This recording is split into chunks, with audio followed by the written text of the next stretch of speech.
সম্মানিত ভিউয়ার্স, আসসালামু আলাইকুম ওয়া রাহমাতুল্লাহি ওয়া বারাকাতুহু। আশা করি সবাই আল্লাহর অশেষ রহমতে ভালো আছেন, সুস্থ আছেন। এই চ্যানেলে আর একটি নতুন গুরুত্বপূর্ণ ভিডিওতে আপনাদের সবাইকে স্বাগতম।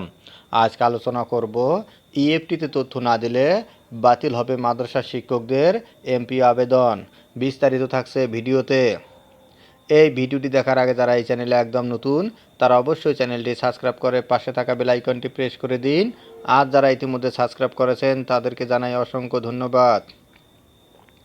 ইএফটিতে তথ্য না দিলে বাতিল হবে মাদ্রাসা শিক্ষকদের এমপি আবেদন।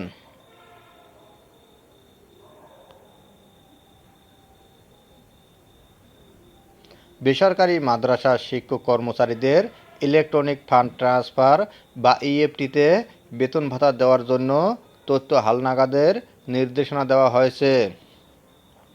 তথ্য হালনাগাদ করলে এমপি আবেদন বাতিল করা হবে বলে জানানো হয়েছে।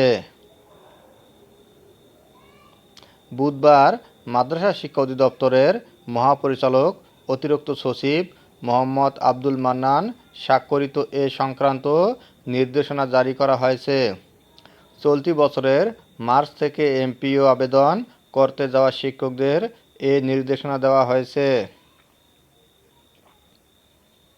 নির্দেশনায় বলা হয়েছে, মাদ্রাসা শিক্ষা অধিদপ্তরের আওতাধীন বেসরকারি মাদ্রাসার এমপিওভুক্ত শিক্ষক কর্মচারীদের বেতন ভাতার সরকারি অংশ এমপিও ইএফটির মাধ্যমে পাঠানোর জন্য পাইলটিং কার্যক্রম চলমান রয়েছে। শিক্ষক কর্মচারীদের এমপিও ইএফটির মাধ্যমে দেওয়ার জন্য উল্লেখিত তথ্য আবশ্যিকভাবে হালনাগাদ করা প্রয়োজন।